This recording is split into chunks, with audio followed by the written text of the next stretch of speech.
கடலூர் மாவட்டம் வடலூரில் வள்ளலார் நிறுவிய சத்திய ஞான சபையில் 155வது ஜோதி தரிசன விழா தற்போது நடைபெற்று வருகிறது.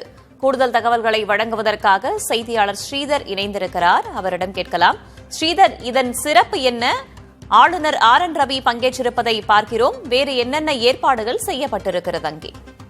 வடலூரில் வள்ளலார் நிறுவிய சத்திய ஞான சபையில் 155வது ஆண்டு ஜோதி தரிசன விழா இன்று நடைபெற்றது. குறிப்பாக தை மாதத்தில் வரும் இந்த பூச நட்சத்திரத்தில் நடைபெறும் இந்த விழா என்பது வெகு சிறப்பானது. குறிப்பாக இந்நாளில் மட்டுமே 6 முறை 7 திரை நீக்கி ஜோதி காண்பிக்கப்படும். குறிப்பாக மனிதன் மனதுக்குள் இருக்கும் இருள் நீங்கினால்தான் ஒளி தரும் என்பது கோட்பாட்டின் அடிப்படையில் இந்த விழா நடத்தப்படுகிறது. குறிப்பாக ஒவ்வொரு மாதம் நடைபெறும் பூசத்தில் 6 திரை மட்டுமே நீக்கி ஜோதி தரிசனம் காண்பிக்கப்படும். ஆனால் தை மாதத்தில் வரும் இந்நாளில் 7 திரை நீக்கி பூஜம் காண்பிக்கப்படும். இதை பார்ப்பதற்காக பக்தர்கள் இங்கு குவிவார்கள். இது காலை 6 மணி, 10 மணி, 1 மணி, 7 மணி, இரவு 10 மணி, நாளை காலை 5:30 மணி என 6 முறை 24 மணி நேரத்தில் 6 முறை ஜோதி தரிசனம் காண்பிக்கப்படும்.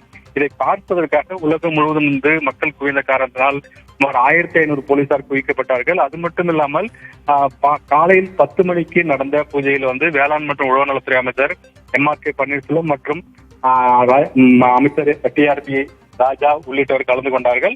அதன் பிறகு 1 மணிக்கு தமிழக ஆளுநர் RN ரவியும் இந்த ஜோதி தரிசனத்தில் கலந்து கொண்டு சாமி தரிசனம் செய்யார். குறிப்பாக உருவ வழிபாடு இல்லாமல் ஜோதிதான் கடவுள், உருவம் இல்லாமல் ஜோதியே கடவுள் என்பது கோட்பாட்டின் அடிப்படையில் ஜீவ காரணத்தை வலியுறுத்தும் வண்ணமாக இந்த ஜோதி தரிசனம் நடத்தப்படுகிறது. அது மட்டும் இல்லாமல் இங்கு வருபவர்களுக்கு அனைவருக்குமே உணவு அளிக்கப்படும். லட்சக்கணக்கான மக்கள் வரும் இந்த பகுதியில் ஒருவர் கூட பசி இல்லாமல் வெளியே செல்ல மாட்டார்கள். அனைவருக்கும் உணவு அளிக்கப்படும். குறிப்பாக 1867ஆம் ஆண்டு வள்ளலாரால் துவக்கப்பட்ட இந்த உணவு கூடத்தில் தொடர்ந்து உணவு அளிக்கப்படும். அதே சமயத்தில் 4 திசையிலும் எந்த திசையில் சென்றாலும் மக்களுக்கான உணவு கொடுக்கப்பட்டே இருக்கும். அந்த அளவுக்கு எவ்வளவு கூட்டம் வந்தாலும் உணவும் அந்த அளவுக்கு கொடுக்கப்படும்.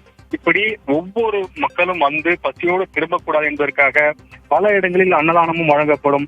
காலையிலிருந்து பிற்பகல் 1 மணி வரை கிட்டத்தட்ட 5 to 10 லட்சம் பேர் வந்திருக்கலாம் என்று சொல்லப்படுகிறது. 10 லட்சம் பேர் வந்தாலும் ஒருவர் கூட சாப்பிடாமல் அங்கு வெளியே செல்ல முடியாத அளவுக்கு அனைத்து திசைகளிலும் உணவு கொடுக்கப்பட்டு வருகிறது.